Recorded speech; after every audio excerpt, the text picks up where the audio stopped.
Muy buen día tengan todos. Gracias nuevamente por permitirme llegar hasta sus hogares con la palabra de Dios. Hoy es domingo 10 de mayo del 2020.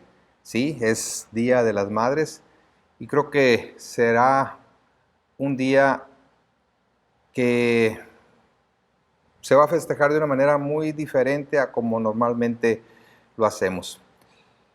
Quiero aprovechar para felicitar a todas las madres en este día que las festejamos. Doy gracias a Dios por la vida de cada una de ustedes, reconociendo la importantísima labor que les corresponde y la difícil tarea que tienen por delante. Creo que especialmente en este tiempo de encierro es evidente lo agobiante que puede ser esta tarea.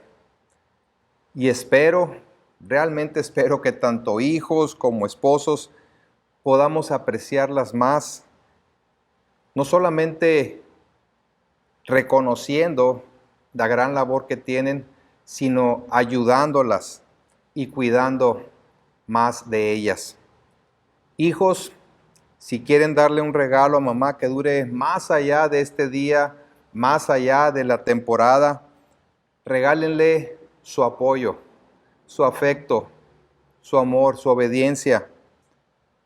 No solamente sírvanles con mayor determinación, mayor entusiasmo, sírvanles más y más seguido. En todo lo posible, facilítenles el trabajo. Proverbios 23:25 dice: alégrese tu padre y tu madre, y gócese la que te dio a luz. Y ciertamente una manera de que se goce aquella que nos dio a luz es mediante la obediencia, el amor y el apoyo que le podamos dar. Dios las bendiga con abundante gracia, paz, amor y fortaleza. Que crezcan cada día más en la hermosura espiritual y en el temor de Dios. Pues dice Proverbios 31 con respecto a la mujer virtuosa, que la mujer que teme al Señor, esa será alabada. Demos gracias a Dios por cada una de las mamás. Acompáñenme en oración. Bendito Padre, gracias. Gracias, Señor, por cada una de nuestras madres, por la gracia que has derramado sobre nuestras vidas a través de ellas. Ahora te pedimos, Señor, que nosotros podamos ser instrumentos de bendición en tus manos para con ellas. Te rogamos que tú les hagas llegar y sentir tu amor, tu paz, tu cuidado, tu protección, tu guianza, y que en ese proceso, Señor, nosotros podamos servirles, podamos amarlas de una manera más integral. Las bendecimos en este día, pidiéndote que tu gracia abunde sobre sus vidas. Y ponemos esta enseñanza delante de tu presencia también para que tú la hagas prosperar en todos aquellos que hoy la escucharán. Bendecimos tu nombre y te damos gracias. En Cristo Jesús lo hacemos. Amén. Amén. Muy bien, el título de la enseñanza de hoy, domingo 10 de mayo del 2020, es la gracia modelada. La gracia modelada. Y va a estar basada en Tito, la carta de Pablo a Tito, capítulo 2, de los versículos 1 al 10, en su primera parte. Y vamos entonces ahí a la escritura, Tito, capítulo 2. Versículo 1 en adelante dice: pero tú habla lo que está de acuerdo con la sana doctrina, que los ancianos sean sobrios, serios, prudentes, sanos en la fe, en el amor, en la paciencia. Las ancianas a sí mismos sean reverentes en su porte, no calumniadoras, no esclavas del vino, maestras del bien, que enseñen a las mujeres jóvenes a amar a sus maridos y a sus hijos, a ser prudentes, castas, cuidadosas de su casa, buenas, sujetas a sus maridos, para que la palabra de Dios no sea blasfemada. Exhorta asimismo a los jóvenes a que sean prudentes, presentándote tú en todo como ejemplo de buenas obras, en la enseñanza mostrando integridad, seriedad, palabra sana e irreprochable, de modo que el adversario se avergüence y no tenga nada malo que decir de ustedes. Exhorta a los siervos a que se sujeten a sus amos, que agraden en todo, que no sean respondones, no defraudando, sino mostrándose fieles en todo, para que en todo adornen la doctrina de Dios nuestro Salvador. La gracia modelada. La semana pasada vimos el poder de la gracia y esto está dentro del tema del poder de la gracia. Y estaremos viendo cómo se modela esa gracia. Y quiero empezar por hacer una pregunta. ¿Cómo se ve una iglesia saludable? ¿Qué la distingue? ¿Qué distingue a una iglesia con sana doctrina? El pastor Mark Dever sugiere 9 características, que es la base del ministerio que encabeza. Predicación expositiva, teología bíblica, un entendimiento bíblico del evangelio, de la conversión, del evangelismo, de la membresía, de la disciplina, del discipulado y del liderazgo de ancianos. 9 aspectos fundamentales para que una iglesia crezca de manera saludable. Pero en una forma más general, ¿cómo saber que una iglesia local es una iglesia saludable? Déjenme darles un tip para poder contestar esta pregunta. ¿Cómo saber que una iglesia local es una iglesia saludable? Podemos hacer esta pregunta. ¿Cómo sabes que una familia disfruta de salud? Por la ausencia de enfermedad principalmente. Una familia disfruta de salud por la ausencia de enfermedad, lo cual tiene sus manifestaciones, como el buen ánimo, la armonía entre sus miembros, el gozo, el compañerismo, el servicio, la fortaleza, el amor de los unos para los otros y de muchas otras formas. Mi suegro solía decir que si los niños tenían hambre y andaban inquietos, era porque estaban sanos. Como médico, sabía que una persona enferma no tiene ni apetito, su ánimo está por los suelos y transmite todo menos un entusiasmo. Entonces se puede reconocer una iglesia saludable porque sus miembros gozan de salud. Esto, insisto, implica estar libres de enfermedad. Y como sabemos que la enfermedad espiritual es el pecado, entonces una iglesia saludable es la que está libre de pecado. Esto no quiere decir que para que una iglesia sea saludable debe estar completamente libre de pecado. Eso solamente se dará en el cielo cuando todos los creyentes estemos disfrutando de total armonía y paz con el Señor. Lo que quiere decir es que es una iglesia que rechaza el pecado y que se santifica continuamente. Es una iglesia donde sus miembros saben que han sido redimidos de toda maldad y purificados para ser posesión suya, siendo celosos de buenas obras. En base a esto, podemos decir que una iglesia sana se distingue por tener una sana doctrina que está modelada por los miembros de esa iglesia. 2 aspectos fundamentales. El cimiento, que es la sana doctrina, y el modelaje de esa doctrina en la vida práctica. Es decir, no basta con tener la mejor de las doctrinas.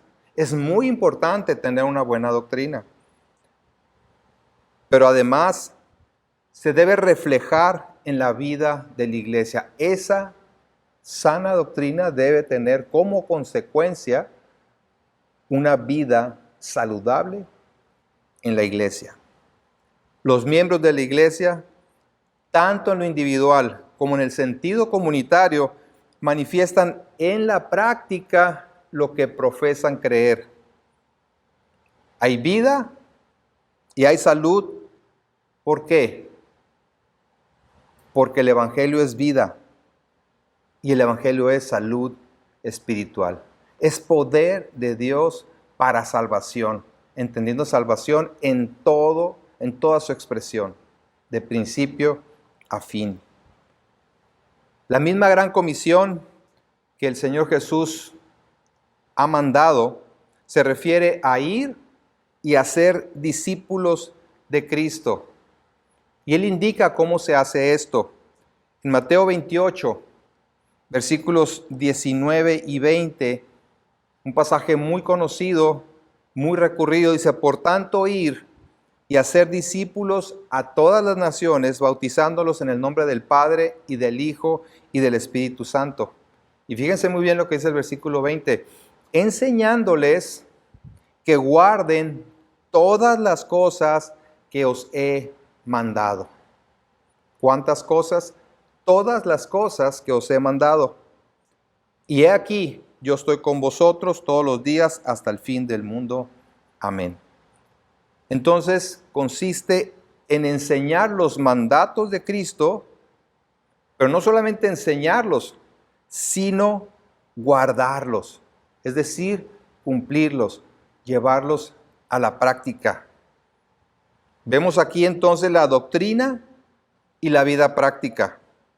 Las dos cosas van juntas en la vida cristiana, no pueden separarse. Una sana doctrina debe conducir a una vida que refleje un verdadero amor a Dios, una vida que dé testimonio de la salvación a través de una vida transformada, deseosa de vivir conforme a la voluntad de Dios. Déjenme ponerles un ejemplo. Acompáñenme en Colosenses capítulo 3.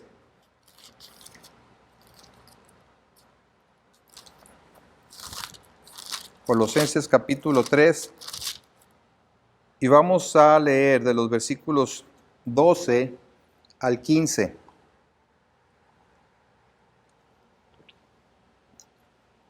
Colosenses 3 del 12 al 15. Dice así: vestíos pues como escogidos de Dios, santos y amados. Una pausa. Vístanse, dice el apóstol Pablo, como lo que son, hijos de Dios, amados y separados para formar parte de su familia. Eso significa ser santos, haber sido separados para los propósitos de Dios. Y luego continúa diciendo: ¿en qué consiste esa vestidura? De entrañable misericordia, de benignidad, de humildad, de mansedumbre, de paciencia.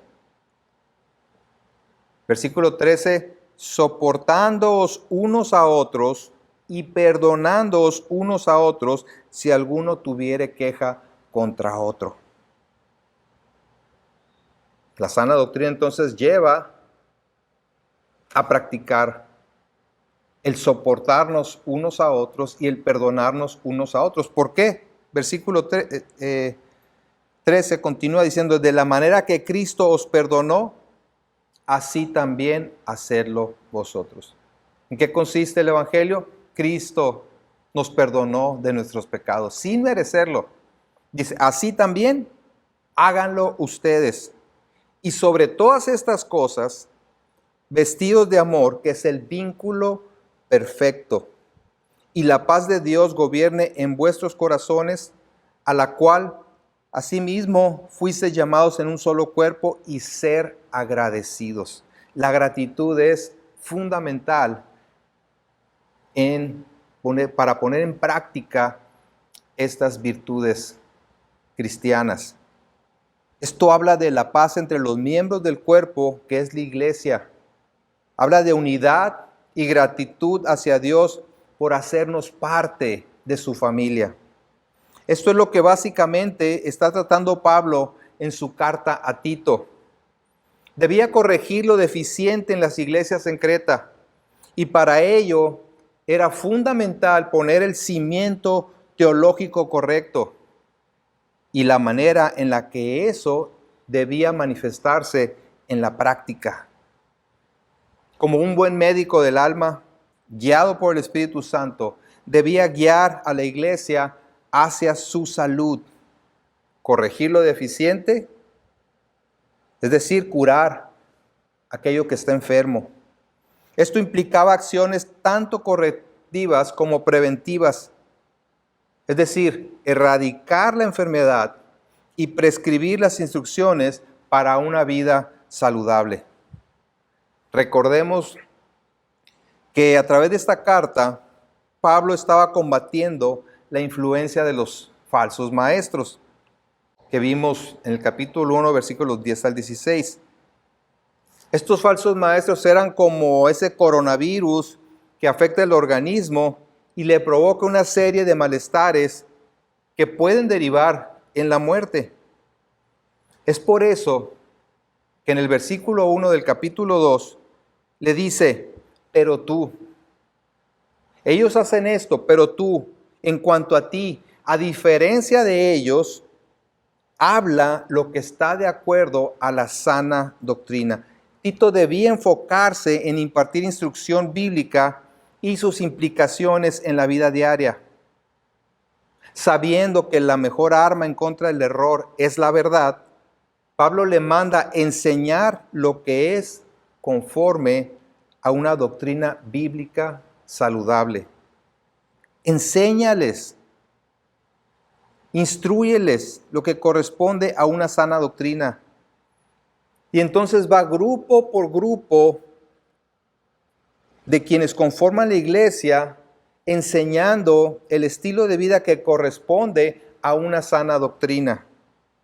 Para todos hay ancianos y ancianas, es decir, adultos mayores, mujeres y hombres más jóvenes, aún los sirvientes que en ese entonces eran parte de la vida familiar. ¿Cuáles son los aspectos de carácter que deben distinguir a los distintos miembros de la familia de Dios que den evidencia de una vida en transformación? En esta sección de su carta a Tito, Pablo nos presenta el qué, a quiénes, para qué y por qué. La semana pasada vimos el por qué, este último punto, el fundamento para poder hacer los cambios necesarios en nuestra vida como cristianos, que es el poder de la gracia. Dice el versículo 11, porque la gracia de Dios se ha manifestado para salvación a todos los hombres. Cualquier intento para vivir de acuerdo con la voluntad del Señor, sin el poder transformador de la gracia de Dios, santificador, sustentador y purificador, es algo no solamente inútil, sino además pecaminoso. Cristo dio su vida para redimirnos, es decir, liberarnos de toda maldad y para purificarnos, convirtiéndonos en su posesión. Un pueblo, dice, celoso de buenas obras, es decir, totalmente comprometido a hacer la voluntad de Dios, a vivir de acuerdo a los principios y preceptos divinos. De manera que estamos ahora sí listos para atender el llamado que el Espíritu Santo nos hace a través del apóstol Pablo para vivir conforme a la fe que profesamos creer. Si decimos que poseemos la sana doctrina, entonces pongamos atención a la manera en la que ésta se debe manifestar en nuestra vida diaria. Insisto, tanto de manera individual como en la iglesia, como pueblo de Dios. Veremos en esta sección el día de hoy 6 características a las que los hombres mayores deben aspirar para ser parte de una iglesia saludable. Ahora, permíteme aclarar que si tú no estás en este grupo, el primer grupo que trata Pablo de los ancianos o los adultos mayores, no te desconectes. Pues si eres un hombre de cualquier edad, Tu aspiración debe ser la misma. No llegamos de aquí a Tijuana, por decir, de un brinco, de un salto. Debemos atravesar el desierto, la rumorosa, las montañas, etc. Y si eres mujer, muy probablemente te corresponda criar hijos varones. Debes saber entonces cuáles son las virtudes que la Biblia pide de los varones. O por lo menos aconsejar a tus hijas mujeres, en cuanto a las características de un varón de Dios, que sepan identificar quién realmente es un varón de Dios. No el que dice ser, sino el que realmente manifiesta serlo. Para las mamás, aquí va mi regalo. Es más, es un doble regalo. ¿Por qué? Porque no les hablaré hoy sobre sus responsabilidades. Lo trata el pasaje, pero lo veremos más adelante, la próxima semana. Sin embargo, sí les daré elementos para confrontar tanto a sus hijos como a sus esposos con las virtudes de un varón cristiano. Vamos entonces a los primeros 2 versículos de Tito capítulo 2. Pero tú, habla lo que está de acuerdo con la sana doctrina, que los ancianos sean sobrios, serios, prudentes, sanos en la fe, en el amor, en la paciencia. Vemos el contraste con lo que ha venido diciendo anteriormente. En cuanto a ti, pero tú, haciendo referencia a la sección anterior, capítulo 1, versículos 10 al 16, donde Pablo hizo una descripción de los promotores del error y básicamente los describe como hombres contumaces, es decir, rebeldes, habladores de vanidades y engañadores, que trastornan casas enteras, engañando por ganancia deshonesta lo que no conviene. Y fíjense bien que profesan conocer a Dios.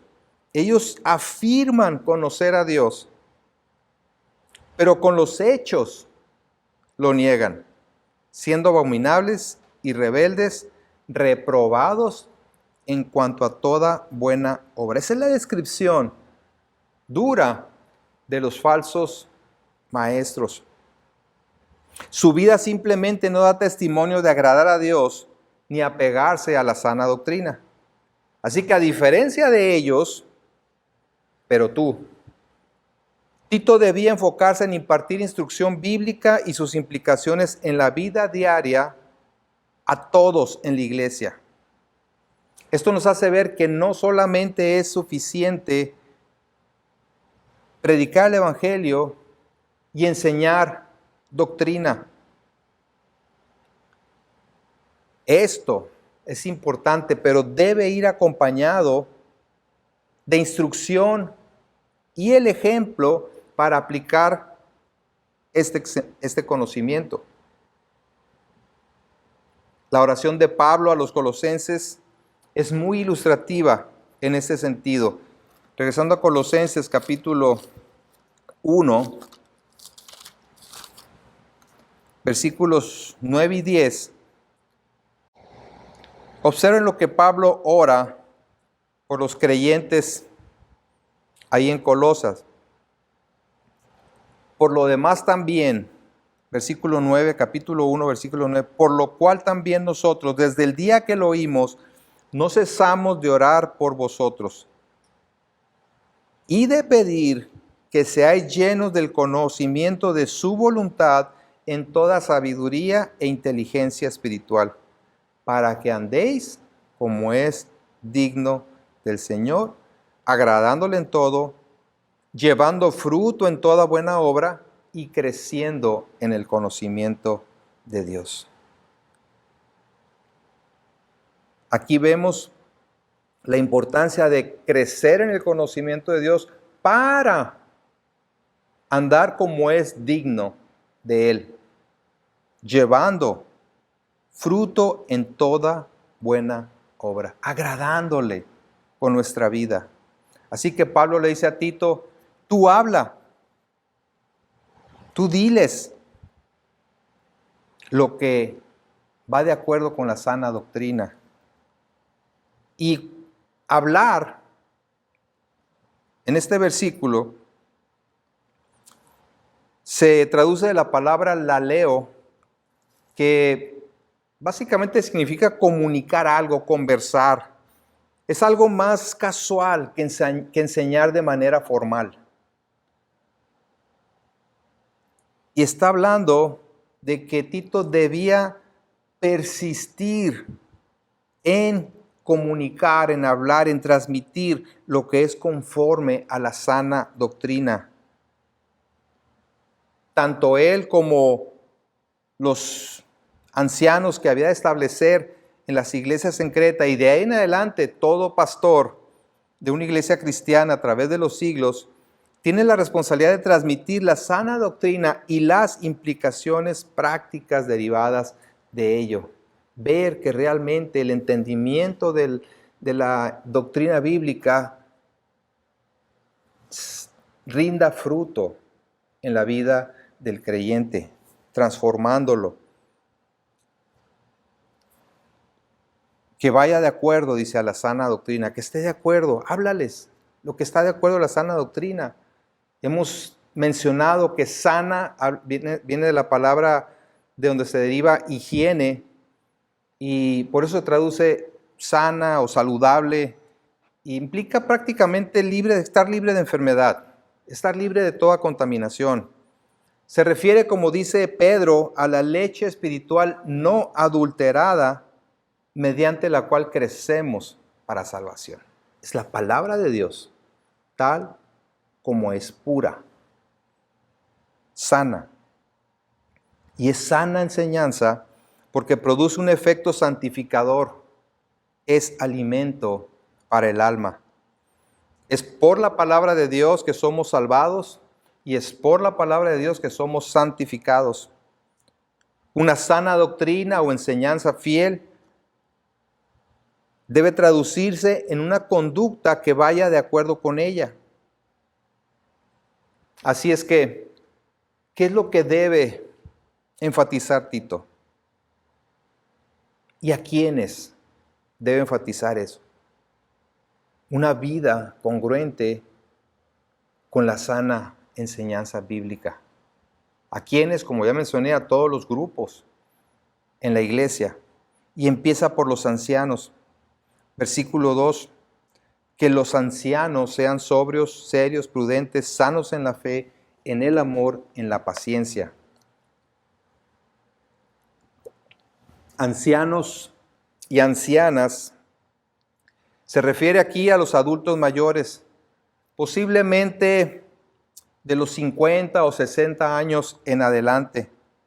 Personas, como diría alguien por ahí, de considerable edad, suficientemente maduros como para proyectar un carácter templado y que están en posición de modelar la vida cristiana a las siguientes generaciones. A todos los menores de 50 años, mujeres y varones solteros o casados.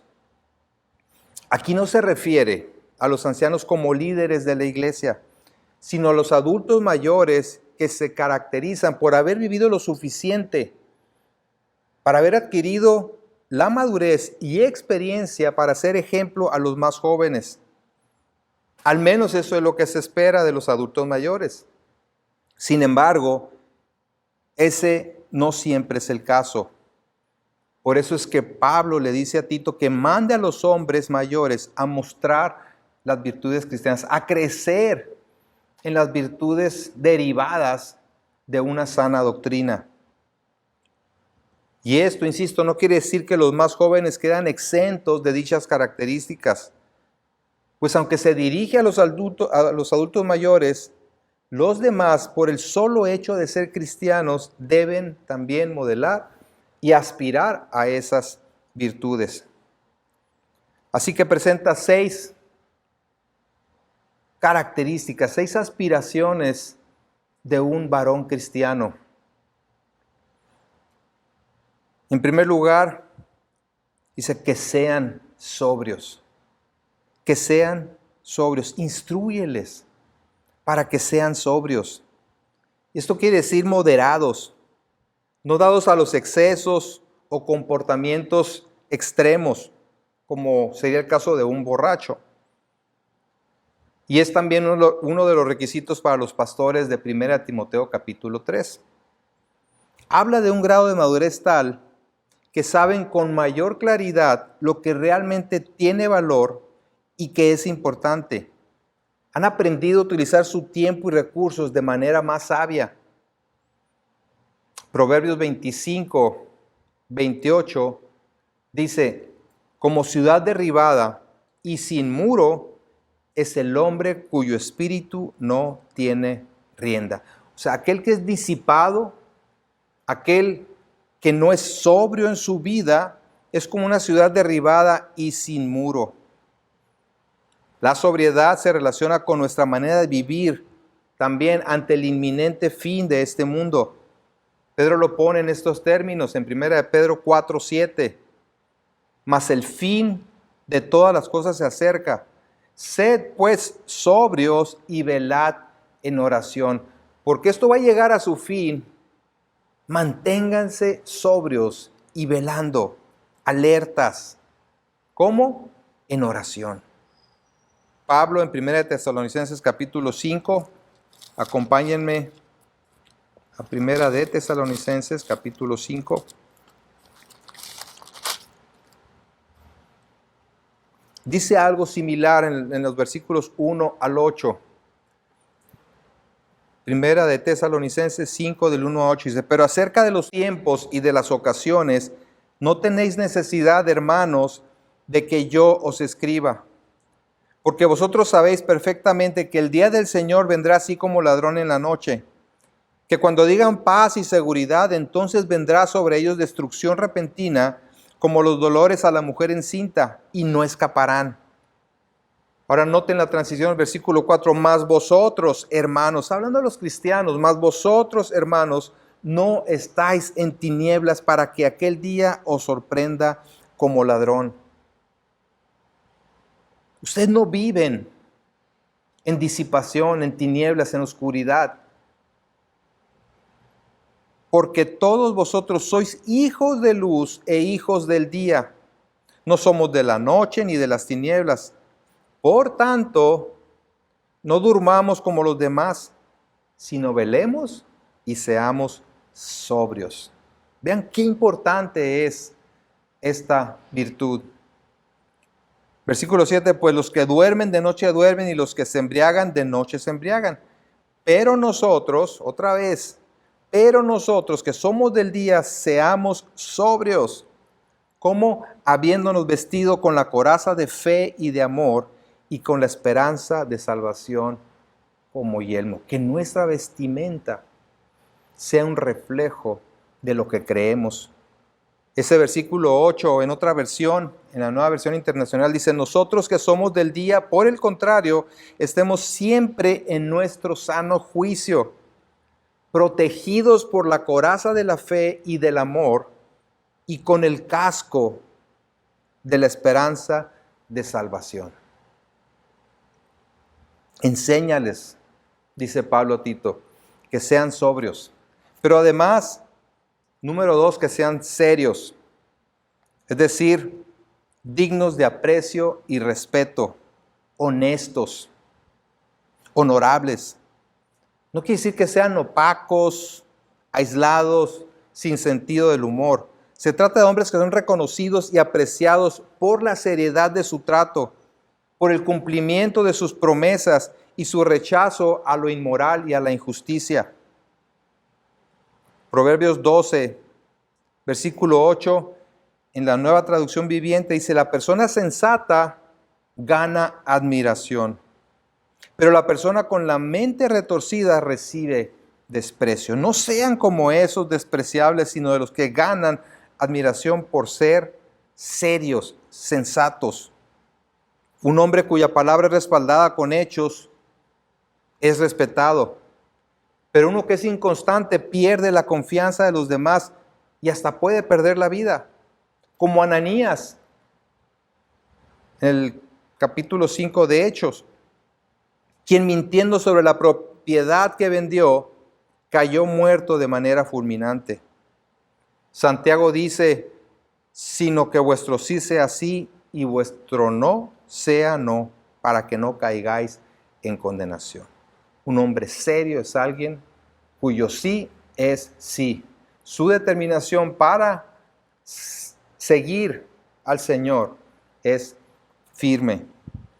Sean sobrios, sean serios y además, número 3, sean prudentes. Sean prudentes, que piensa bien las cosas, que es sabio, sensato. Esto habla de dominio propio, de templanza. Y es una característica que se repite también para las mujeres y los jóvenes un poquito más adelante, que no viven los extremos, hace compromisos sabios y enfrenta las circunstancias de la vida de manera prudente. Proverbios 13:16 dice, todo hombre prudente procede con sabiduría, mas el necio manifestará necedad. Todo hombre prudente procede, actúa con sabiduría, mas el necio manifestará necedad. ¿Y qué es la sabiduría? Proverbios nos da la respuesta. Proverbios 9:10 dice, el temor del Señor es el principio de la sabiduría, y el conocimiento del Santísimo es la inteligencia. El temor de Dios, es decir, la reverencia a Dios, es la base, el comienzo de la sabiduría. Así que si quieres ser sabio, empieza por buscar a Dios con todo tu corazón. Proverbios 8:13 dice, el temor de Jehová es aborrecer el mal, la soberbia y la arrogancia, el mal camino y la boca perversa aborrezco. Pablo dice a Tito, enséñales que sean sobrios, que sean serios, que sean prudentes. Y esto solamente será posible dejando las simplezas, dejando la vida vana y caminar el camino de la cordura, de la inteligencia espiritual. Además de ser sobrios, serios y prudentes, los ancianos deben aspirar a vivir de acuerdo con la sana doctrina en 3 dimensiones de la conducta cristiana. Una vida saludable para con Dios, o sea, que sean sanos en la fe, dice ahí en Tito, para con el prójimo, que sean sanos en el amor, y hacia las circunstancias adversas, que sean sanos en la paciencia o perseverancia. Y como mencioné al inicio, sano implica estar libre de pecado, estar libre de contagio, de contaminación, libre de mancha.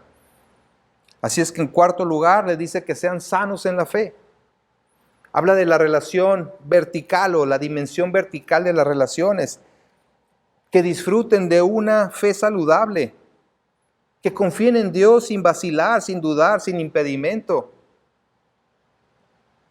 Así como la salud física depende en gran medida de una buena alimentación y estilo de vida, así también para tener salud espiritual se requiere nutrirse con la palabra de Dios, que es, de acuerdo a 2 Timoteo 3, útil para perfeccionarnos y prepararnos para toda buena obra. 2 Timoteo 3, 16 y 17. Una fe saludable solo es posible lograrla mediante una vida disciplinada espiritualmente. En el momento en que abandonamos las disciplinas espirituales, quedamos susceptibles a ser contagiados por diversos virus malignos. Josué, en el libro de Josué 1:8, dice la palabra de Dios, nunca se apartará de tu boca este libro de la ley, sino que de día y de noche meditarás en él, para que guardes y hagas conforme a todo lo que en él está escrito, porque entonces harás prosperar tu camino y todo te saldrá bien. Para prosperar en el camino de Dios, es necesario nutrirse abundantemente con la palabra de Dios guardarla en el corazón y llevarla a la práctica. Además de sanos en la fe, dice que sean sanos en el amor. Y habla de la dimensión horizontal, de los unos con los otros, que desarrollen un corazón amoroso hacia los demás, libre de egoísmo, dispuestos a servir antes que ser servidos. Haya en ustedes, dice Pablo a los Filipenses, en el capítulo 2, versículo 5, haya en ustedes este sentir que hubo también en Cristo Jesús, el cual, siendo en forma de Dios, no estimó el ser igual a Dios como cosa a que aferrarse, sino que se despojó a sí mismo, tomando forma de siervo, hecho semejante a los hombres. Y estando en la condición de hombre, se humilló a sí mismo, haciéndose obediente hasta la muerte y muerte de cruz. ¿Quieres un ejemplo de amor? De no pensar en sí mismo, sino en los demás. Que haya en ti, dice, ese sentir que hubo también en Cristo Jesús. El amor saludable está basado en la verdad y no únicamente en los sentimientos. Un amor saludable es el que Pablo describe, por ejemplo, en 1 Corintios 13, en el clásico pasaje acerca del amor, versículos 4 al 8. Dice, el amor es sufrido, es benigno, el amor no tiene envidia, el amor no es jactancioso, no se envanece, no hace nada indebido, no busca lo suyo, no se irrita, no guarda rencor, no se goza de la injusticia, mas se goza de la verdad. Todo lo sufre, todo lo cree, todo lo espera, todo lo soporta. El amor nunca deja de ser, pero las profecías se acabarán y cesarán las lenguas y la ciencia acabará. Lo único que permanece realmente es el amor. Y un amor no saludable, pues es lo contrario, es un amor egoísta, que busca lo suyo, que tiene envidia, que guarda rencor, etc. Los hombres, especialmente los hombres mayores, aquí está dirigiéndose a los ancianos, deben crecer continuamente para manifestar un amor bíblico, perdonador, entregado, sacrificial. Esto con el objetivo de agradar a Dios y haciéndolo a través de modelar la vida cristiana, para que otros vean su ejemplo y quieran conocer a ese Dios. Además de ser sanos en la fe y sanos en el amor, dice, deben ser sanos en la paciencia. Y digamos que es la dimensión propia, sanos en la perseverancia, que lleguen a fortalecerse espiritualmente de tal manera que perseveren ante las circunstancias adversas. Significa tener resistencia. Y la resistencia, como sabemos, solamente se logra con el ejercicio. Por lo tanto, es importante prepararse mediante la oración y el estudio de la palabra para enfrentar las pruebas y salir victoriosos, salir purificados. En Santiago capítulo 1, versículos 2 al 4 dice, hermanos míos, tengan por sumo gozo cuando se hallen en diversas pruebas, sabiendo que la prueba de vuestra fe produce paciencia o perseverancia. Mas tengan la paciencia su obra completa para que seáis perfectos y cabales sin que les falte cosa alguna. En ocasiones, Dios permite que pasemos por diferentes pruebas, diferentes tribulaciones, circunstancias adversas, para producir en nosotros la fortaleza necesaria para ayudarnos a perseverar. Y esto es lo que algunos autores como Paul Tripp llaman la gracia violenta de Dios, pues es la manifestación de su gracia que obra a nuestro beneficio a través de las tribulaciones y las dificultades.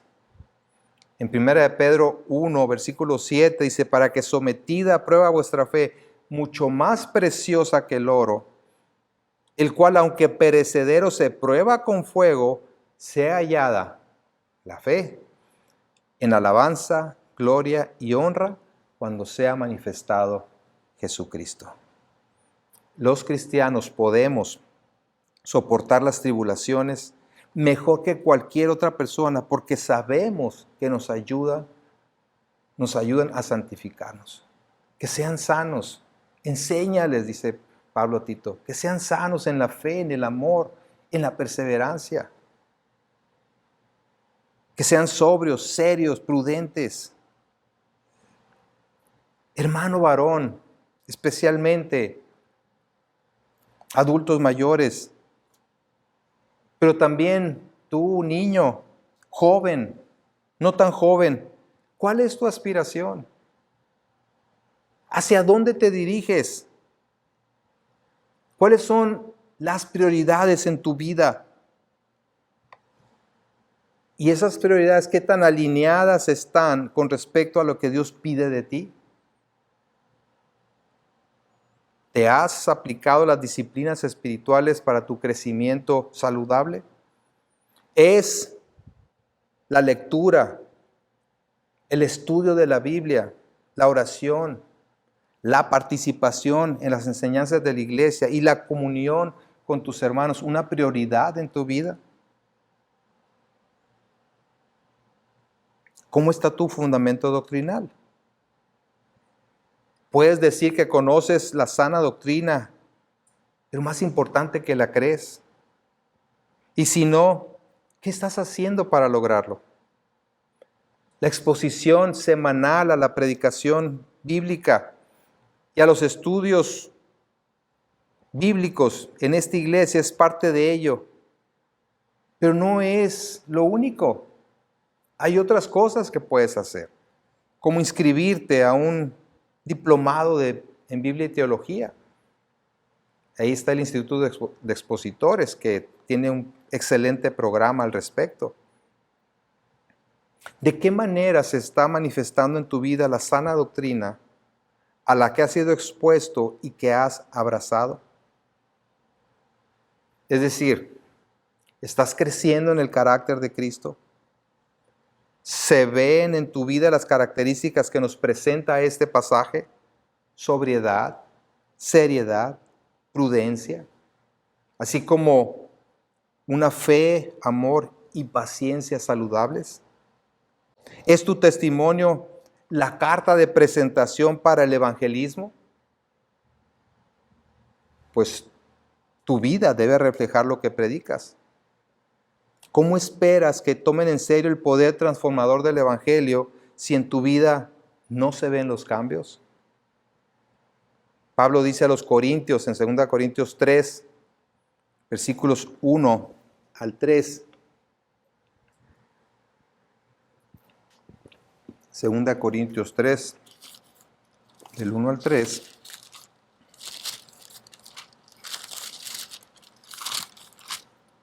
Dice, ¿comenzamos otra vez a recomendarnos a nosotros mismos? ¿O tenemos necesidad como algunos de cartas de recomendación para vosotros o de recomendación de vosotros?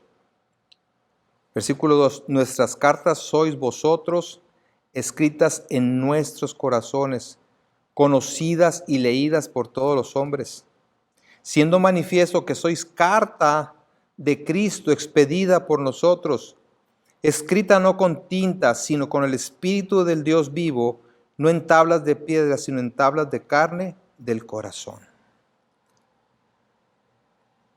Como padre, como hermano, como hijo, como esposo, como compañero de estudios, del trabajo, como miembro de tu comunidad, ¿qué dice tu vida con respecto al Dios poderoso en el que dices creer?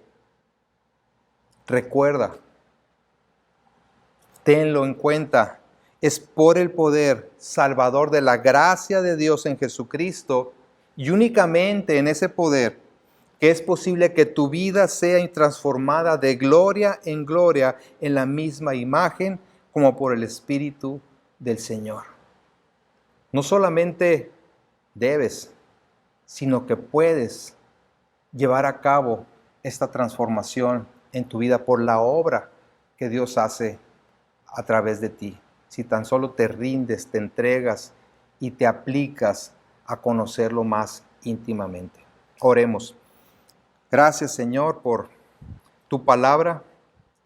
Ciertamente es confrontadora, pero también nos animas a través de ella, Señor, sabiendo que tú has iniciado el cambio en nosotros a través de darnos un corazón nuevo por la fe en Jesucristo.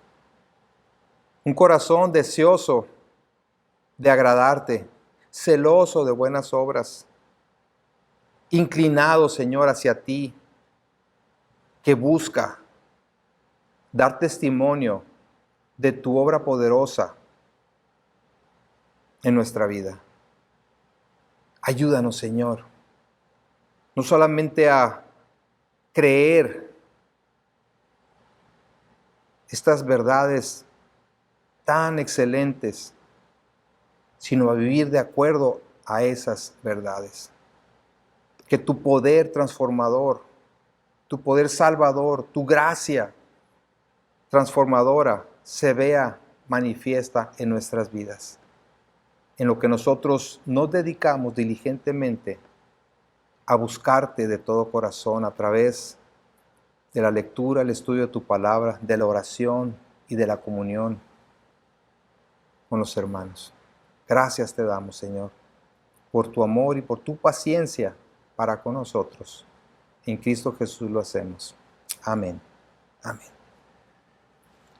Dios les bendice, que disfruten no solamente este día, sino cada día debajo del sol. Cuídense, que Dios los bendiga y los fortalezca. Nos vemos pronto.